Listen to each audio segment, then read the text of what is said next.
bonsoir. Je suis heureux d'être avec vous. En tout cas, vous êtes heureux d'être avec nous. Très heureux. Avec eux, avec toi. Enfin, Je me suis posé la question, vous regardez les émissions Joy, est-ce que tu regardes les émissions? Eh ben non. Bah non, puisque j'y suis déjà. Ouais, non, mais toi, t'es comme les acteurs en fait. Normalement, ils se regardent pas dans leur propre film. Toi, Jean-Marie, tu regardes un petit peu? Je les ai regardés presque tout au début, parce que je voulais quand même me faire une idée de à quoi ça ressemble à la fin. Maintenant, Moins. un peu moins. Et toi, Jérémy? Moi, j'en ai vu 2-3, pas plus. Mais en fait, je pense que vous êtes les moins assidus de tout le monde. Mais oui, on y mais est, si t'as en déjà même fait temps. le film, tu Ouais, vas mais pas te le refaire. Ouais, excuse-nous l'artiste. Peut-être que tu vois d'autres choses seraient nées dans ton cœur si tu avais. Mais c'est pas grave. Écoutez, en tout cas, moi, je suis heureux. Maintenant, de souvenirs, vous enregistrez pas toutes les émissions. On s'y retrouve. Donc celles où vous ne tournez pas dedans, vous les regardez? Et comme te le disais-je plus avant, effectivement, je les ai d'abord toutes regardées. Oui, non, mais... il reprend ses réponses. Non, mais un paquet, hein, j'en ai regardé un paquet. C'est bien, c'est bien. En tout cas, C'était déjà dans les années... il y a longtemps. Ben Quand t'étais jeune, Jean-Marie, on est bientôt sur la fin de la première saison. Hein. Chaque année, on va essayer de faire une saison. On est bientôt sur la fin de la première saison. Tu nous demandes si on les regarde pour savoir si tu nous vires pour la prochaine ou... Ah, mais ça, je vais y réfléchir. Hein. Mais en tout cas, voilà, il y a déjà de nouvelles idées pour la saison 2. On est sur la sellette. Vous êtes sur la sellette. Faites attention à vous, les réponses d'aujourd'hui seront déterminantes, je vous préviens. Bon. En tout cas, je suis content de t'avoir, Joy, avec moi ce soir ou aujourd'hui, quel que soit le jour ou l'heure où vous regardez. Ça fait rien, on est là quand même. Non, mais non, Jean-Marie, je suis content de t'avoir. On est rentré, on s'est installé. Non, mais voilà, on vous accueille. Il faut remplir les fauteuils, donc on vous accueille. Toi aussi, Jérémy? Moi, je veux bien, c'est ça que tu me dis? Non, je t'ai rien demandé. Je suis heureux de te voir. Ça. Merci, c'est gentil. C'est génial. En tout cas, aujourd'hui, plaisir. on va avoir un sujet, on va avoir une personne vraiment qui a un témoignage particulier, prenant. Je dirais, ça va, je pense, en tout cas, encourager plusieurs personnes pour la suite. Peut-être vous pouvez être abattus, mais là, ça sera l'exemple même, l'exemple vivant. On peut se relever de, en tout cas, je le crois, de tout. Et on va commencer avec un premier sujet, un sujet qui n'est pas à propos de cette personne, c'est un sujet qu'on m'a soumis et que je trouve assez intéressant. Et je vais vous donner l'intitulé. Est-ce une honte de placer une personne âgée en EHPAD ?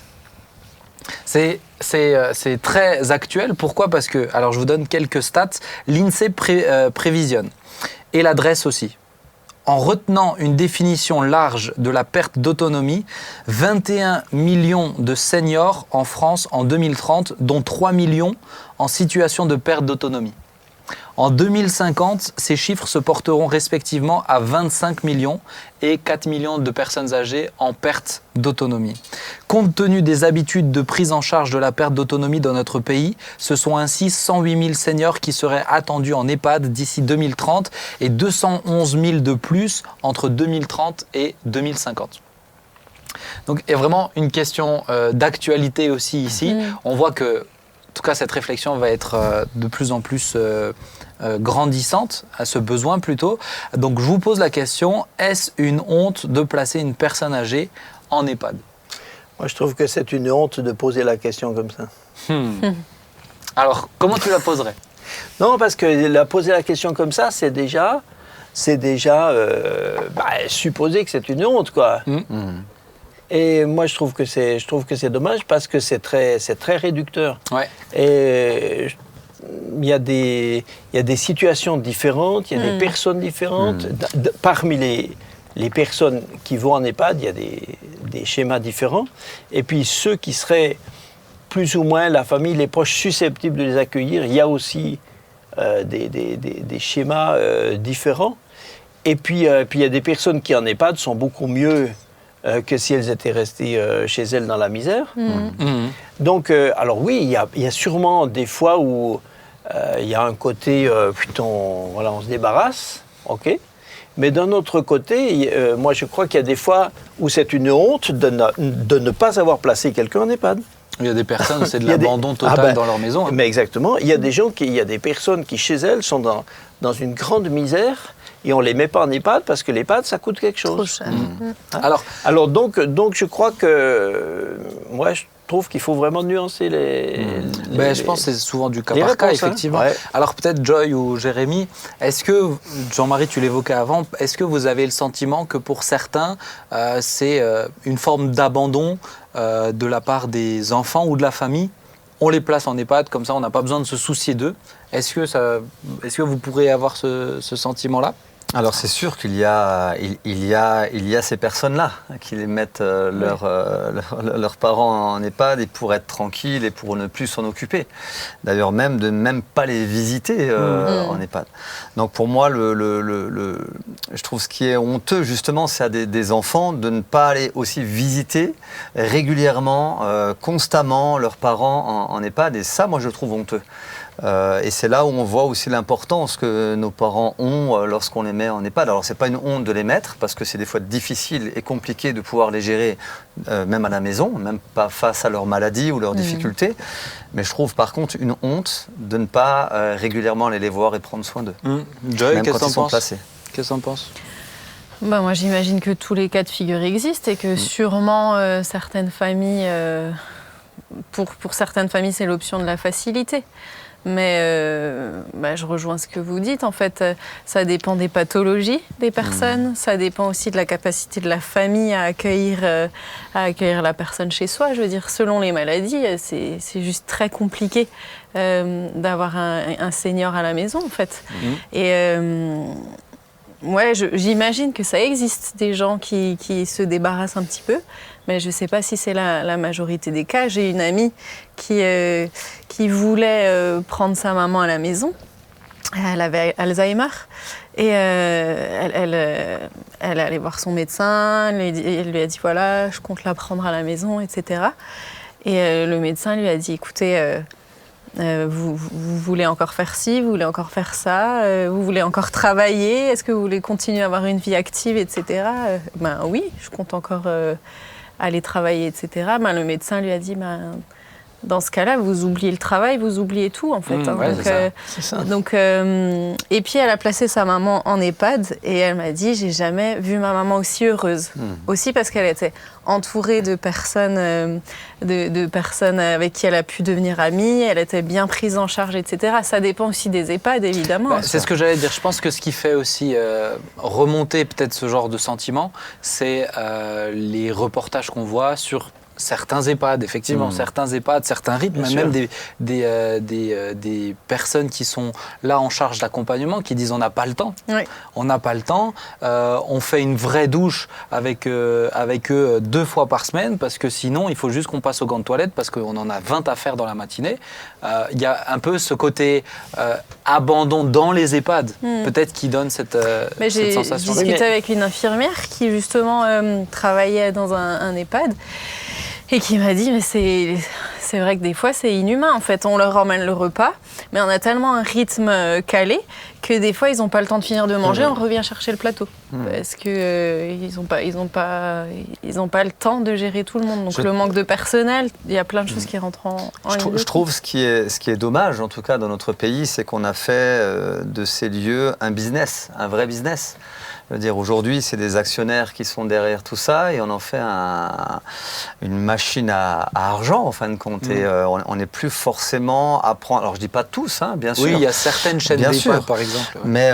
Mais il y a des fois, on oublie de prendre réellement soin de la personne et de l'accompagner jusqu'au bout. Souvent, c'est jusqu'à la mort. Ouais. Donc, et je trouve que c'est ce qui est dommage, c'est qu'on en a fait une machine à argent, quoi. Jean-Marie. Mais c'est la même chose que tout le médical. Combien d'infirmières aimeraient vraiment faire leur travail d'une manière incluant du relationnel que techniquement elles n'ont plus le droit, plus la possibilité de faire. Mais moi, je vois ma maman est restée chez elle, toute seule chez elle, dans un appartement, jusqu'à 99 ans.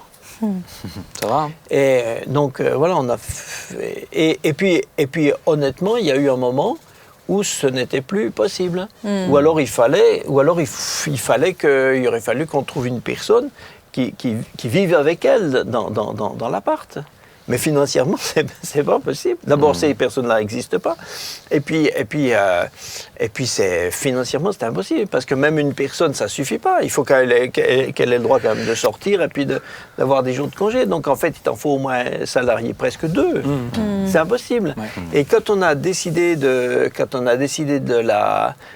lui proposer ce qu'elle a accepté, de la mettre dans son EHPAD maintenant ici sur Mulhouse, Évidemment, c'est un temps où, bien sûr, c'est un changement vraiment difficile. Hein. Mais oui. Mais avec le temps, c'est fait. Et je vois comme elle était angoissée avant. Parce qu'avant, tout était angoissant. Si ça sonnait à la porte, elle savait pas si elle va ouvrir, si elle va pas ouvrir. Une fois, elle était agressée jusque dans la maison. Donc c'est très, très angoissant. Tout devient impossible. Et finalement, maintenant, c'est quand même mieux. Maintenant, bien sûr, on n'y va pas tous les jours. Mais avant, on n'allait pas tous les jours. J'allais pas tous les jours non plus. Combien de temps tu penses qu'elle a... Pour toi, elle a mis combien de temps à s'acclimater? C'est une nouvelle forme de vie, en fait. Hein. Ah oui, c'est une nouvelle forme de vie. Moi, je dirais qu'il y a eu un moment difficile autour de 6 mois à peu près.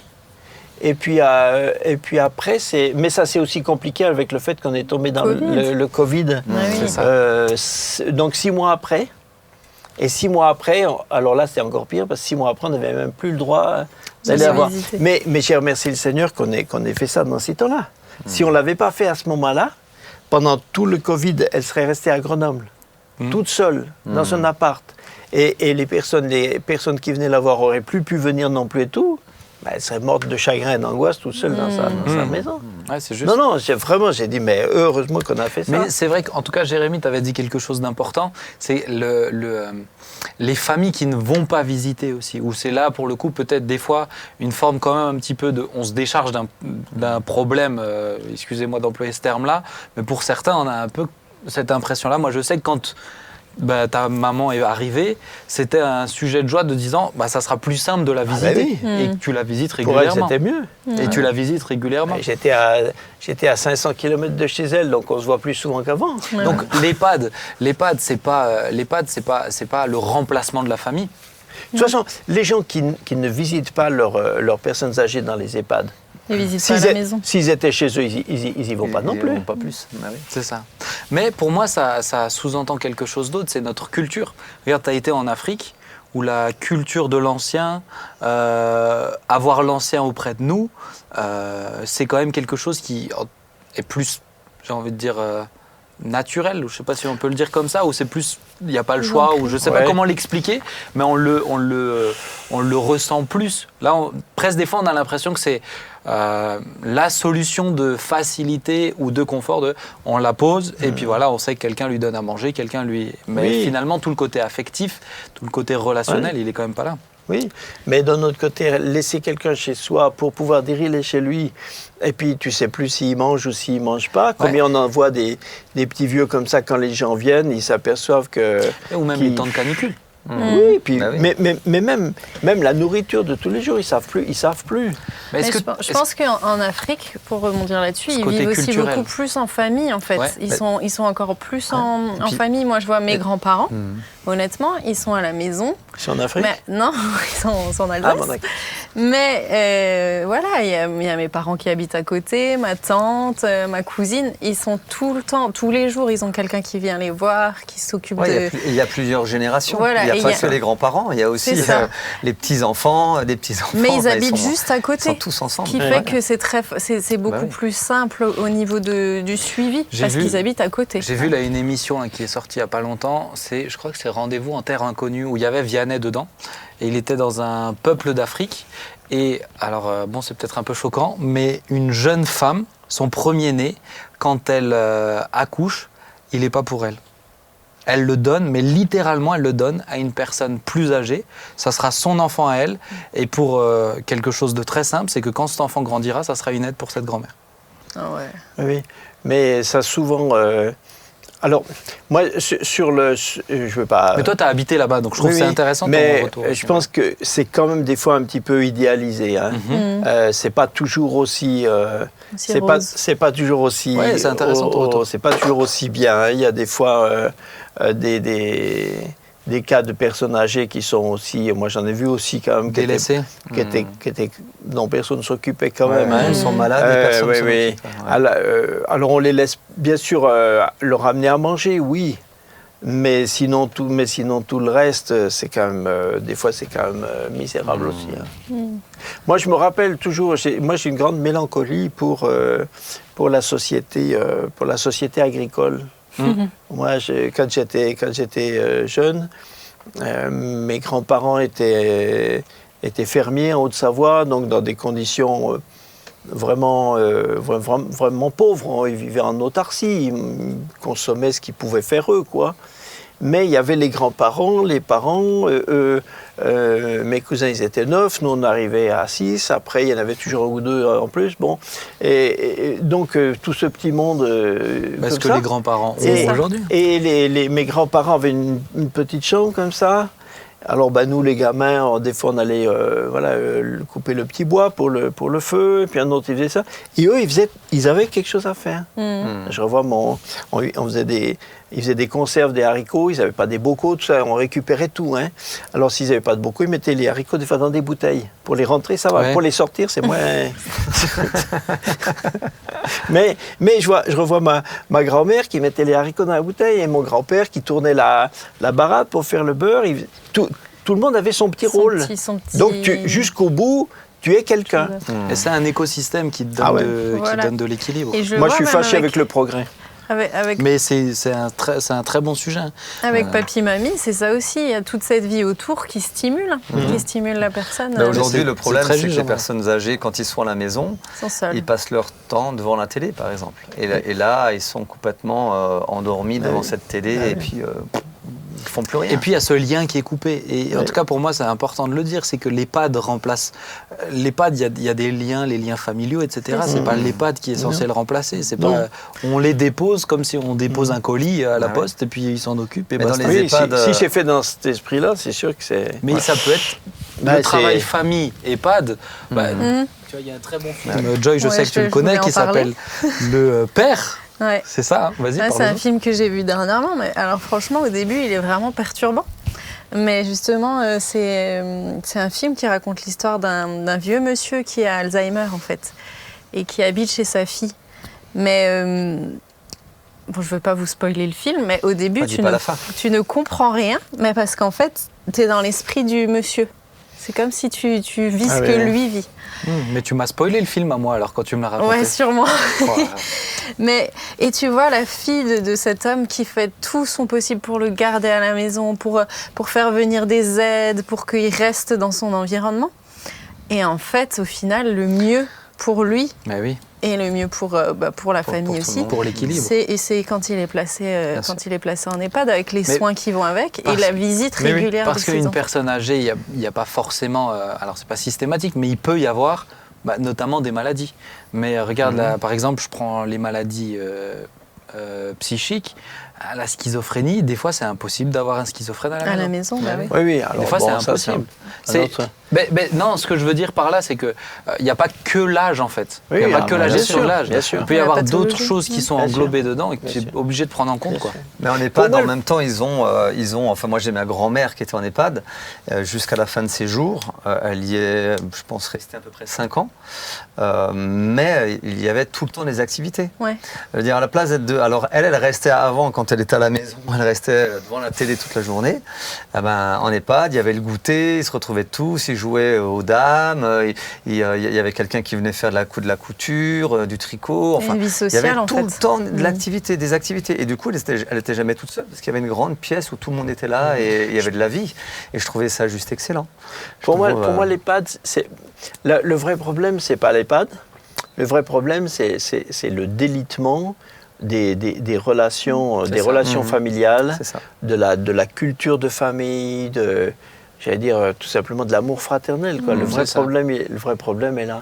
C'est la motivation pour laquelle tu les mets. C'est tout à fait ça. ça. Et je rejoins par contre quand même, dans certains cas, bien sûr pas tous les EHPAD, mais le côté très business qui est dedans et qui impose à des professionnels pour qui ça vibre au fond d'eux, ce côté relationnel, etc. Juste d'avoir l'impression d'être des machines et que ces personnes-là, elles n'ont même plus le temps de s'arrêter. Et ça, je suis quand même assez d'accord. Mais il y a vraiment EHPAD et EHPAD. Oui, c'est ça. Parce que moi, parce que j'entends que des fois, je visite aussi dans d'autres EHPAD que celui où et ma mère. maman. Mais Visite pastorale. voilà, je visite quand même des gens, et donc j'en connais quand même pas mal. Et on entend souvent dire, oui, ils ont trop de travail. Mais chaque fois que vous passez devant la petite salle, Ils sont en réunion. chaque fois que vous passez salle de en réunion, Non, mais ils sont- il n'y a pas de ouais, réunion. c'est en salle de réunion. Voilà. Et il faut quand même passer souvent comme ça, où il y a des tas de gens qui font rien. Et s'ils avaient un peu à cœur des personnes, ils iraient aussi les visiter. Moi, j'ai travaillé quelque temps en milieu hospitalier. Ben, j'avais du temps. Ben, j'entrais dans les chambres, j'allais discuter avec les gens. Ouais, c'est ça. Mais Mais par contre, chapeau quand même, parce que c'est des métiers où, selon les maladies, selon difficile. l'âge, tu as des gens pour qui vieillissent pas très bien. Ça doit pas être évident moi, je serais pas bon. comme Moi, boulot. Honnêtement, moi aussi, hein. Ah, tu sais, honnêtement, j'avais- je pense que je serais j'avais pas une bon. personne Je serais âgée pas bon. schizophrène. Et j'avais. Ah oui, t'as bossé, toi, un Ah bah peu. ouais, moi j'étais animateur Ah ouais. avec des personnes âgées, socio-éducatif. Et Ah non, donc, moi, je serais faire pas les bon. Je douches, serais pas bon en EHPAD. Moi. aller aux toilettes les amener aux toilettes, les accompagner, pas moi je vais aux toilettes avec eux, mais tout Merci, ça, ouais, Léa. c'est... Et puis où tu vois l'âge qui... Bon, quand tu as une personne âgée où sa capacité cardiaque, elle est plus qu'à 30%, et on te dit, voilà, la moindre chute, ça peut être fatal. Stressant. Ouais, et puis, et puis j'étais souvent avec 6 tout seul, à faire des sorties, à les faire manger, à les doucher, etc. quand même. Moi, ce qui me serait le plus difficile, si je devais travailler en EHPAD, c'est de ne pas pouvoir avoir des projets, enfin c'est peut-être caricatural, mais des projets positifs. Tu ne peux avoir avec eux qu'avoir des projets de ralentir le dépérissement, quoi. Ouais. Moi, si je ne peux pas faire des projets de progrès, c'est difficile. Tandis que là, tu dis, bon, on va essayer de... D'accompagner, en fait. Voilà, on Ouais, accompagne. c'est Si on peut garder le statu quo, Hmm. mais tu ne peux pas te dire, je vais lui apprendre à faire ci. Ah ouais, là c'est. L'apprentissage, c'est fini. Ouais. Bon, quoi qu'il en soit, en Donc, tout cas, c'est bon. des personnes qui ont besoin d'être aimées Oui, et entourées exactement. et pas abandonnées. C'est ça. Bon, on va continuer. Oui. Hein, ça vous a intéressé ce sujet? Ah oui. Moi, ça m'intéresse. Je trouve que C'est très intéressant. C'est important comme réflexion. On va arriver sur notre témoignage. Alors, c'est Daniel. Daniel qui est avec nous. Et Daniel, elle a écrit un livre. Bonjour, Daniel. Bonjour Benjamin, bonjour tout le monde. Bonjour. Est-ce que tu vas bien, Daniel? Très bien, merci. Bon, alors déjà, de but en blanc, je préviens tous ceux qui nous suivent, Daniel a écrit un livre qui s'appelle « De la terreur à la grâce ». Et à peu près toutes les questions que je vais évoquer avec toi, Daniel, sont tirées de ce livre-là, qui raconte sa vie. Pour moi, ça raconte le relèvement d'un être humain qui pourrait être tombé à la plus dans la plus basse des catégories de presque l'inhumanité, on va l'évoquer. Et puis Dieu qui a su la relever. Donc on va évoquer ça avec toi, Daniel. Alors je vais commencer simplement. Ta vie, ton enfance a commencé plutôt de manière assez dramatique. Tout de suite, dès ton arrivée sur cette terre. Est-ce que tu peux nous en raconter une bribe et ensuite on ira un petit peu plus loin? Oui, bien sûr. En fait, oui, comme je suis l'héritière d'un scénario familial comme tout le monde, mais le mien était plutôt violent, bête, inconscient, méchant. Et donc, abandon à la naissance, viol infantile, rejet, orphelinat. Je pense Enfin, j'en passe. la première chose qui m'a marqué dans ce livre, c'est qu'on a l'impression que, alors c'était même avant la naissance, mais à la première seconde arrivée sur Terre, tu le dis clairement, tes parents ne t'aimaient pas, mais pas juste. Souvent, ce qui est le cas, c'est un peu l'abandon du père. C'est et la maman et le papa qui ne te voulaient pas. C'est ça, exactement, oui. Alors, toi, alors ensuite, tu as expliqué que tu as dû aller en orphelinat. À un moment donné, tu es allé, je ne veux pas raconter tout le livre, parce que aller le lire, vraiment, ça vaut le coup. Il est mieux, oui. sur philadelphie.com. Mais il y a un moment qui est terrible pour moi, et ça me semble important de l'évoquer. C'est une scène qui est marquante. C'est lorsque ta maman a toléré des viols à ton égard de la part de personnes qui étaient là. Ta maman avait dû se prostituer et elle a toléré des viols de la part d'adultes alors que tu avais à peine 5 ans. Et ma question, c'est la suivante pour toi, Daniel, c'est aujourd'hui, avec du recul, avec toutes ces années, comment est-ce que tu expliques cette attitude de la part d'une mère? Aujourd'hui, 65 ans après, je peux dire, j'ai compris que ma mère était une femme enfant, qui avait toujours été elle a grandi dans un milieu bourgeois colonial, avec elle n'a pas grandi avec l'amour de ses parents. C'était ce qu'on appelle domestique. J'aime pas ce mot-là, mais voilà, c'est pour que vous compreniez mieux. Quand elle a quitté mon père pour les raisons que vous trouverez dans mon livre, entre autres, elle s'est retrouvée dans une réalité qu'elle ne connaissait pas, avec une petite fille qui était un boulet pour elle. Mon père ne voulait pas de moi, elle ne voulait pas de moi, elle était obligée de me prendre avec elle. Et puis voilà, ça lui rapportait un peu plus d'argent, je pense, de pouvoir donner la petite. J'imagine, à l'époque, je n'avais pas entendu, mais ça paraît un peu... Je ne veux pas la juger, je ne la juge pas, ce n'est pas dans des jugements, c'est dans des factuels plutôt. Oui, mais oui, bien sûr. Ce n'est pas évident. Pour se relever après, j'ai mis 53 ans pour me relever de ça. On va revenir justement sur cette étape où tu t'es relevé tout à l'heure, mais pour moi, c'est pour comprendre comment tu t'es relevé, je pense que c'est important de comprendre où tu en étais. Pour moi, rien qu'affectivement, je ne sais pas si vous voulez réagir, mais rien qu'affectivement, ça doit être terrible de se construire avec ces choses-là. Alors, Daniel, est-ce que tu avais le souvenir, est-ce que c'est resté, ce moment-là notamment, est-ce que c'est resté gravé ou est-ce que tu as oublié pendant un temps, c'est remonté à la surface, comme on peut l'entendre des fois pour des personnes qui ont subi des abus? Moi, j'ai vécu dans le déni. Aujourd'hui, je place ces mots-là, je peux les placer, je peux mettre des mots M-O-T sur les mots M-A-U-X. J'ai vécu presque 53 ans dans le déni. Et ce déni, c'était comme des béquilles qui me permettaient d'avancer. Et petit à petit, les images de ce que j'ai vécu à 5 ans sont revenues comme des bouts de puzzle. L'un après l'autre sont revenus, puis vers 53 ans, j'étais chrétienne, j'avais été missionnaire pendant plus de 10 ans, etc. Je vous passe. Mais voilà, le puzzle est venu, j'ai dit, c'est pas possible, j'ai vécu tout ça, et je savais que c'était réel. Et donc le déni a sauté, et je suis rentrée dans la réalité, et là, la douleur, le chagrin et tout, je vous en passe, est remonté. Mais alors avec une violence incroyable. Mais j'avais vécu cette proximité de l'amour de Dieu, de Jésus-Christ, bien sûr, de Dieu le Père. Ça, c'est un parcours, j'aimerais en parler, mais j'attends que tu me poses la question. Oui, mais j'aimerais qu'on puisse déjà aller un peu plus loin dans cette étape, dans ton enfance. Moi, quand je lisais ton livre, je me suis posé la question suivante. En tout cas, ton histoire m'a fait penser à un dessin animé quand je regardais enfant. Je ne sais pas si vous connaissiez Les Malheurs de Sophie. Oui. Vous connaissez ça? Enfin, le livre en tout cas. Alors moi, je regardais ça quand j'étais enfant et on a l'impression que c'est une succession de malheurs qui s'enchaînent parce qu'à un moment donné de ta vie, Daniel, tu es retourné chez ton père qui s'est remarié et cette femme était terrible avec toi, horrible.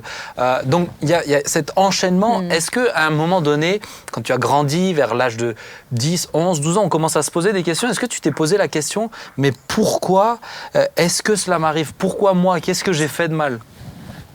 Oui, effectivement, j'ai posé la question à Dieu, ouais. Et il m'a répondu au moment où j'avais acquis suffisamment de maturité pour comprendre sa réponse. J'aurais pas pu le recevoir avant. Et donc, il m'a répondu, quand je lui ai posé cette question, pourquoi tu aurais pu éviter tout ça? Mais j'avais compris à ce moment-là où il me répondait que Dieu a choisi mon père, Dieu a choisi ma mère, aussi violent, aussi bête que ça a été. Il m'a répondu que tout ce que j'ai traversé aujourd'hui me permet d'établir ce que tu as voilà la phrase qu'il m'a donnée, qui m'a répondu quand j'ai je lui posais la question. Ce que tu as vécu et traversé t'a permis d'établir ton périmètre d'autorité. J'ai dit, ah, bon, ben, il est grand alors. Je prends.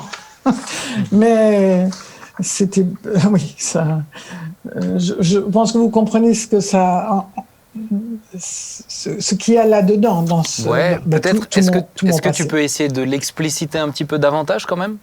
Alors, périmètre d'autorité sur l'abandon, tentative de suicide, abandon, rejet à la naissance, viol, orphelinat, oui, c'est le rejet, divorce, viol en tant qu'adulte, avortement, divorce, donc je l'ai dit. Et j'ai rencontré je me suis mariée 2 fois avec des hommes qui me ressemblaient et qui ressemblaient à mon père, parce que j'avais pas d'autres références. De repères, ouais. Oui, d'autres repères. Et donc, ce qui m'a détruite encore plus, mais c'est à travers ces situations que Dieu il m'a rejoint de toute façon, il était avec moi, ça je savais, mais il m'a fait comprendre qu'il y avait quelque chose qu'il voulait atteindre en moi, qu'il voulait atteindre en moi, et j'étais pas prête. Ça a mis... j'avais près de 60 ans quand il m'a révélé ce qui n'allait pas dans ma vie. Il n'aurait pas pu me révéler avant, j'étais pas prête. Et tu étais déjà chrétienne depuis de nombreuses années, donc justement, à quel âge à quel âge t'as rencontré le Seigneur? Alors j'ai rencontré, c'est pas moi qui l'ai rencontré, c'est lui qui m'a rencontré.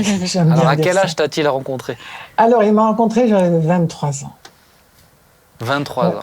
Oui, 22 et demi, 23 ans. Est-ce que ça a été facile pour toi, alors je mets des guillemets au mot facile ou emploie le mot qui te semble plus juste, mais avec tout ce bagage et tout ce passif, est-ce que ça a été logique de rencontrer Dieu ou moi, je dois dire qu'honnêtement, un peu cette question que je te posais tout à l'heure, avec tout un passif comme ça, naturellement, je me dis, la première chose qu'on se dit, si vraiment tu existes, alors il faut que tu m'expliques pourquoi tout ça s'est passé et presque rentrer en conflit, en opposition. Comment ça se fait que tu as abdiqué, accepté que tu as besoin de Jésus? Alors, il s'est révélé à moi à un moment, j'étais dans la prostitution. J'avais 22 ans, de 21 ans à 22 ans, j'étais dans la prostitution. Mais c'était horrible, je suis tombée glissée dans la prostitution, dans mon livre j'explique. Donc je passe ce détail, vous le trouverez dans mon livre. Et là j'ai dit, toi là-haut, moi je sais pas qui tu es. Si tu existes, sors-moi de là. Tu n'as jamais rien fait pour moi. Mais j'ai été en colère contre lui. Excusez-moi du terme trivial, je l'ai engueulé. Et il ne m'a pas répondu, mais j'ai ressenti une présence sécurisante, de plus en plus forte, dans les jours qui ont suivi. Et je lui ai dit, mais c'est quoi ça? Et un peu plus tard, à travers des amis d'enfance que je ne voulais plus voir parce qu'ils me parlaient de Jésus, et puis moi, ça me passait au-dessus. Et ça m'agaçait des chrétiens, moi je ne pouvais pas les supporter, excusez-moi, mais comprenez. Et quand Jésus s'est révélé à moi, j'ai dit, ah non, pas Jésus. Non. Les religieuses à l'orphelinat qui me parlaient de Jésus, elles me battaient tous les matins parce que je pissais au lit. Et non, c'est pas possible. Là, on a un compte à régler ensemble. C'était terrible. Hein. Et il a su avec amour, j'ai envie de pleurer tellement, ça me touche encore aujourd'hui, avec amour, il a su se révéler à moi avec amour, sans jugement, et ce qui fait que son amour, son non-jugement, me prendre tel que j'étais, a fait que j'ai pu lui raconter les choses les plus horribles que j'ai faites. C'est comme une confession. Aujourd'hui, je mets ce mot dessus. Hein. À l'époque, non, c'était un dialogue entre lui et moi. Et après, tout d'un coup, sans savoir ce que c'était, j'ai commencé à parler une langue que je connaissais pas. Je dis, ça y est, je deviens timbré. Bon, ben voilà, c'est le comble. Et puis, quelqu'un m'a dit, mais non, c'est le Saint-Esprit. Je dis, ah bon, ben explique. Alors là, je comprends plus rien. Puis voilà, le Saint-Esprit ça m'a donné ce qu'on appelle de parler en langue. Je dis, ah bon, j'ai passé toute la nuit, toute l'après-midi, toute la nuit à parler dans cette langue. Je faisais pas aucun effort, ça jaillissait de mon esprit. Et le lendemain matin, j'ai vu le monde, j'ai vu les personnes, je me suis vu moi-même différent. Comme des écailles sont tombées des yeux de mon esprit. Et j'ai dit, waouh! Et là, je rigole parce que j'étais totalement inconsciente. Je suis allée chez mon proxénète, enfin le boss. J'ai dit, voilà, moi j'ai rencontré Jésus, je vous quitte. Bon, d'accord. 15 jours après, il y a un gars qui est venu me tuer, essayer de me tuer. Il m'a étranglé. Mais à ce moment-là, j'étais seule dans un endroit et il m'étranglait. Et soudainement, j'ai prononcé 3 mots dans la langue de l'esprit, mais il n'entendait pas puisqu'il m'étranglait. Aucun mot ne pouvait sortir de ma bouche. Et soudainement, à ma grande surprise, je l'ai vu propulsé sur le mur d'en face, à peu près 3 mètres de moi. Il avait la bouche ouverte et il a à peine pu dire « Qu'est-ce que tu as fait? J'ai plus de force. » Ah, j'ai dit « C'est Jésus qui est là. » Waouh! Il est parti en courant. Et après, je me suis retrouvée toute seule. J'ai dit, Jésus, tu étais là. Bon, alors là, moi, je te suis partout. Hein. Là, ok, d'accord. Là, je suis d'accord. Et justement, Daniel, tu l'as suivi partout. Alors, tu as vécu des expériences très fortes dès le départ avec le Seigneur. Et puis, voilà, je veux encore une fois pas raconter tous les détails du livre, mais à un moment de ta vie, pendant plusieurs années, tu es parti en tant que missionnaire parmi le peuple Peul, qui n'est pas réputé comme étant le peuple le plus facile. Tu as appris leur langue, ils t'ont pleinement intégré à eux, tu as porté du fruit, ils ont vu Dieu agir au travers de toi, plusieurs miracles qui sont passés. Et moi, je voudrais me concentrer aujourd'hui avec toi sur justement cette reconstruction que tu as vécue. Pourquoi? Parce que ensuite tu es revenu en Europe. Et c'est après toute cette expérience, après toutes ces années de missionnaire, après ces années avec le Seigneur, qu'il y a un moment donné où tu as été comme, je le dirais comme ça, c'est comme ça que je l'ai perçu dans ton livre, mais comme stopper, il faut régler les choses du passé. Et moi, je vais poser la question, alors tu penses bien que ce n'est pas mon avis, mais ça me semble intéressant de la poser comme ça. Pourquoi est-ce que ces choses de ton passé ne se sont pas pleinement réglées dans les premières années de ton expérience avec le Seigneur? Est-ce que c'est parce que tu manquais de foi? Ou est-ce que tu n'avais que la foi dans le domaine de la mission ou de ton service? Pour quelle raison pour toi il a dû falloir, à un moment donné, après la mission, vraiment t'arrêter? Effectivement. J'avais 40 ans passés quand je suis rentrée de la mission. Et là, c'est l'âge, le mi-parcours d'une vie. Enfin, pour une femme, ça veut dire... ça peut toucher des femmes qui écoutent. La ménopause. Moi, la ménopause, précoce. Et ce qui fait que toutes mes émotions de l'enfance m'ont pété à, je sais pas quoi, à la figure ou quoi. Et avec tous les sentiments d'abandon, sentiments de rejet, tout est monté. J'ai dit, je fais quoi avec ça? Je savais pas ce que c'était. Et c'est là... C'était en fait, mais en revenant d'Afrique, ce que j'aimerais dire, c'est que j'ai vécu le choc culturel inversé. Ça veut dire que je me sentais une étrangère dans mon pays. D'accord. Parce que j'avais vécu en Afrique où l'accueil, on laisse personne seule, comme vous l'avez dit tout à l'heure dans l'émission. Et le choc culturel inversé, pour moi, c'était la France, l'individualisme, comment dire ça, la solitude, l'individualisme, et chacun pour soi. Mais là, j'ai dit, mais attends, mais je suis où là? Et ça c'était terrible. Ma famille à l'époque n'a pas pu, on n'a pas voulu. Bon, après, c'est pas à moi de juger. Hein. Mais j'étais pas accueillie dans ma famille. Tous les missionnaires que je connaissais, ils étaient collés dans leur famille, tout ça. Et puis moi, je dis, chacun était occupé à ses affaires, quoi. Et toi, tu t'es retrouvée toute seule. Oui.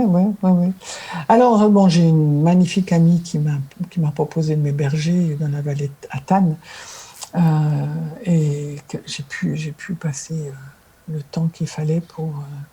Mais qu'est-ce qui, pour toi, avec du recul, maintenant que tu as passé cette étape-là, qu'est-ce qui explique le fait que ça se soit passé après la mission, après tout ça? Comment ça se fait qu'il a fallu attendre, tu avais 22 ans quand tu t'es converti, 40 ans quand tu es rentré de mission, il a fallu attendre toutes ces années pour régler ces problèmes du passé?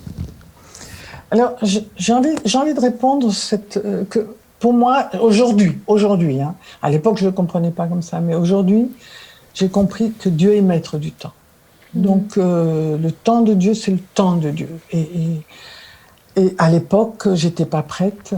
Quand je suis partie en Afrique, c'était pleine de foi à mon niveau. Hein. Dieu faisait des miracles, donc c'était magnifique, quoi.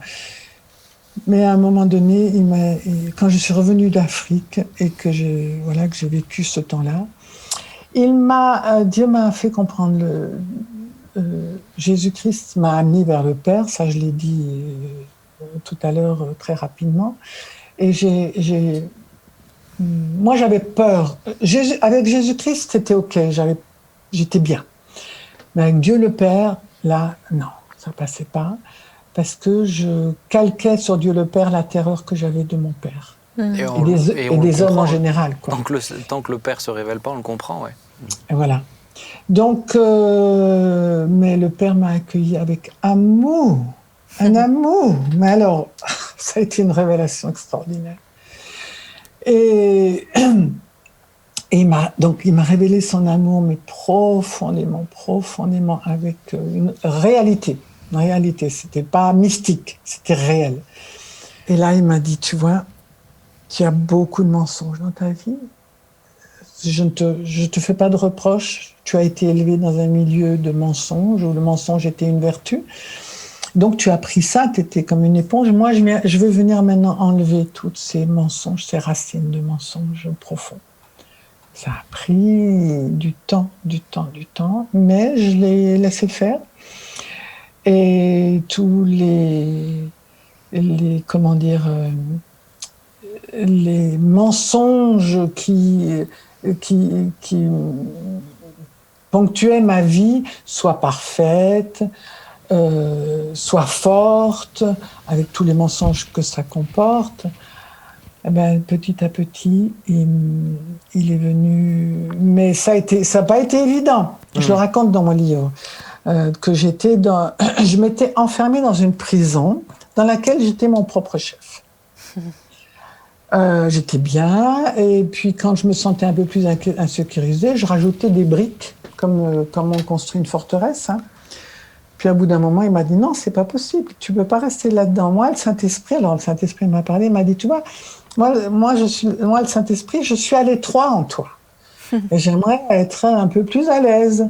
Alors, est-ce que tu es d'accord qu'ensemble, on enlève tous les vieux trucs là qui moi, me gênent et qui te gênent aussi, mais tu n'en as pas conscience puisque tu as grandi avec. Ça fait partie de ta vie. Donc, je voudrais les enlever avec toi. J'ai dit, mais non, moi, je suis à l'aise dans ma prison. Qu'est-ce que tu viens me déranger, là? Alors, il a réussi à me convaincre. Parce que je souffrais de trop, c'est comme s'il rajoutait, vous savez, les seringues quand on a été opéré, stopper la seringue. J'ai senti la souffrance, je dis, oh non, vous avez trop mal. Ok, d'accord. Et donc il m'a fait sortir de cette espèce de fausse prison dorée, enfin pas dorée, que je m'étais moi-même édifiée. Et donc, il m'a révélé sa sainteté, mais alors à tous les niveaux. Ma question, Daniel, c'est sur quel point, je dirais, majeur de ta vie, on ne va pas tous les faire parce que bien sûr que ça mériterait de s'arrêter avec toi et discuter tout un week-end, mais quels sont les points majeurs où tu as senti un avant et un après cette nouvelle identité et cette restauration de la part de Dieu? Alors, c'est en fait très précisément quand j'étais mariée avec mon deuxième mari, donc j'en parle dans mon livre. C'était une personne qui, le mot n'est pas trop fort, mais jouissait de me faire du mal et de me voir de me détruire. C'était une jouissance pour lui. Ça porte un nom, mais je ne veux pas le dire. Et là, j'ai dit, mais Seigneur, je parlais au Seigneur, je dis, Seigneur, il y a quelque chose qui ne va pas chez moi, parce que quand mon mari me faisait du mal, je mettais plus d'une semaine à me relever. Et j'ai dit, il y a quelque chose. Donc j'étais complètement toujours à plat parce que c'était quotidien pratiquement. Donc. Et j'ai dit, Seigneur, il y a quelque chose qui ne va pas pour moi. C'est pas normal que je sois comme ça rétamée par ses paroles, par ce qu'il dit. Et j'en ai parlé à une amie au Canada, en Ontario, qui m'a dit, Daniel, ton problème n'est pas dans ton âme, mais dans ton esprit. Je dis, ah bon, j'ai un esprit? Oui, tu as un esprit. Ah, je ne savais pas. Mon âme, oui, elle a été curée jusqu'au sang, mais mon esprit, je ne connais pas. Et donc, elle a commencé à me parler de ça, et elle m'a dit, écoute, voilà, comme j'allais la voir, je passais la voir en Ontario avec mon mari, elle m'a dit, voilà, je te donne un enseignement là, de cet homme qui parle de l'esprit humain, puis tu écouteras, tu te feras ton idée. Puis j'ai écouté, j'ai dit, ah, il semble que c'est en anglais, mais j'ai compris suffisamment. Et j'ai dit, mais là, il y a une réponse. Là, il y a une réponse. Et donc, je suis allée au Texas le rencontrer. Je voudrais raccourcir l'histoire parce qu'elle est dans mon livre. Et après, je l'ai revu en Californie, dans son office, comme on dit en anglais, mais en français, je ne sais pas trop le mot. Dans son bureau. Enfin bref, je pense que vous comprenez. Alors peut-être, Daniel, je vais t'aider, mais ma question c'est, donne-moi quelques exemples où tu as vraiment senti une différence entre avant et après, tu vois. Donc, je raccourcis et après ma rencontre avec cet homme en Californie, je suis rentrée chez moi et mon mari continuait d'avoir cette attitude méchante, destructrice avec moi, mais je tenais debout, je ne m'écroulais plus. Et là, j'ai dit, là, il y a une différence. Effectivement, là, je vois la différence. Voilà, c'était tellement marquant que je n'oublierai ni le jour, ni... C'était vraiment marquant. Et ce qui fait qu'aujourd'hui, je pense que tu arrives à la conclusion. Ouais, alors peut-être déjà j'aimerais ensuite laisser la place aux personnes sur le plateau, mais en tout cas on se rend compte que quand Dieu nous relève, il y a une différence très concrète et marquée. Cette nouvelle identité que Dieu nous donne, une fois qu'on la vit, qu'on l'applique au quotidien, il y a une différence évidente, mais dans le pratico-pratique, là pour le cas de Daniel, c'était par rapport à son ex-mari qui était agressif, violent à son égard, mais il peut y avoir plein d'autres choses en fait. Je sais pas, Joy, Jean-Marie, Jérémy, qu'est-ce que vous aimeriez dire ? Moi, j'ai déjà entendu Daniel aussi donner son témoignage. Et je voudrais juste rebondir sur ce que tu disais là concernant l'esprit. Je sais que ce qui est beau dans ton témoignage aussi, c'est le fait d'avoir compris la différence entre son âme, son esprit, et finalement, quel rôle doit jouer l'âme, quel rôle joue l'esprit, et finalement, ce que le Saint-Esprit fait aussi à travers tout ça. Je ne sais pas si... Tu voulais le développer un peu ? Oui, bien sûr. Ce que j'ai compris, et ce qu'on retrouve dans la parole de Dieu, c'est que le Saint-Esprit habite dans notre esprit. Dans notre âme, il est trop étriqué. Dieu a créé notre esprit à son image et le Saint-Esprit vit dans notre esprit. Et l'âme est sereinement soumise à notre esprit, habité par le Saint-Esprit. Et pour moi, si vous avez vu l'évolution, si vous avez suivi un peu l'évolution du Saint-Esprit, aujourd'hui, il est à l'aise. Aujourd'hui, il est pleinement à l'aise et mon âme est sereinement soumise à mon esprit et au Saint-Esprit, bien sûr, dans mon esprit. Ce qui fait que je vois la différence, c'est que je peux vivre des choses difficiles encore aujourd'hui, comme tout le monde, mais la paix, le calme intérieur, la plénitude intérieure fait que je me sens plus agressée, je me sens plus culpabilisée. Alors la fausse culpabilité, elle n'est plus là, pardon. Alors moi je te rejoins en tout cas dans ce que tu dis. Pour moi il y a une forme aussi de maturité dans laquelle tu es arrivé, où on voit effectivement c'est l'esprit, l'âme et le corps, hein, puisqu'on est quand même fait de chair et d'os. Ouais. L'esprit, l'âme et le corps, et c'est pas et les émotions ni nos envies du corps qui doivent nous dicter, mais c'est vraiment là où le Saint-Esprit dirige. Jean-Marie, par rapport à l'histoire de Daniel. Oui, alors c'est une question, et Daniel, et je ne sais pas si on peut y répondre, mais en lisant le livre et puis en t'écoutant, je me disais, mais c'est dommage, enfin c'est dommage, apparemment, comme ça a l'air d'être dommage de se dire qu'il ait fallu que tu te maries 2 fois avec voilà, dans des... pour des cas, retomber dans des cas presque aussi difficiles que ce que tu avais vécu, enfin de façon différente, en tout cas, disons toxique, quoi. Est-ce que tu penses que ça aurait pu être évitable, et comment est-ce que est-ce qu'un meilleur accompagnement, un meilleur environnement chrétien, d'église pastorale peut-être, de communion, aurait pu t'éviter ces deux expériences, beaucoup de souffrance, te faire gagner du temps, voilà. Est-ce qu'on aurait pu t'aider avant, préventivement, quoi? Alors, mon deuxième mari, c'est sans jugement que je dis ça, hein, c'est factuel. Mon deuxième mari était ancien dans une église. Et donc, moi, j'avais vu, on était fiancés, puis j'avais vu qu'il y avait quelque chose qui n'était pas juste. Alors, j'en ai parlé au pasteur de l'église qui m'a dit « mais non, il est très bien, c'est parfait ». Je dis « bon, si le pasteur le dit, il faut quand même que j'écoute, quoi. » Bon. Et ce qui fait que je me suis mariée, mais c'est après le mariage que ça a commencé. Et pourtant, j'avais cherché de l'aide dans mon église. Bon, le pasteur, il a fait ce qu'il pouvait. Je lui lance pas la pierre. Alors justement, moi, il y a quelque chose qui me fait penser à ça. Jean-Marie, tu l'évoquais, mais Daniel, tu l'évoques, moi, et ça m'a marqué dans ton livre. C'est ces schémas répétés, mais pas juste dans ta propre vie. On a l'impression, c'est de génération en génération. Ta maman, elle a souffert d'un manque d'amour, de rejet. On voit qu'elle l'a reproduit chez toi. Et on voit aussi que dans ta propre vie, c'est quelque chose qui, à mon sens, hein, à moins qu'il y ait un miracle et une intervention divine, c'est pas gérable humainement. Et je me suis rendu compte, même dans certains entretiens, peut-être Jérémy ou Jean-Marie, Jérémy et Jean-Marie, vous pourriez le confirmer.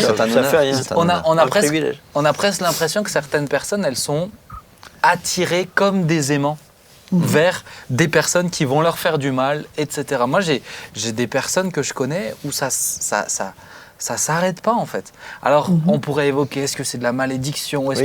Des fois, alors je suis pas tout le temps convaincu d'appeler ça malédiction, mais il y a quelque chose aussi qui est là, qui est latent, qui est pas palpable. On peut pas pleinement mettre des mots dessus, mais je crois vraiment qu'à moins qu'il y ait une intervention divine, il y a ces schémas qui se reproduisent. Alors Jérémy, toi, je sais que tu l'as lu ce livre, Qu'est-ce que ça a évoqué?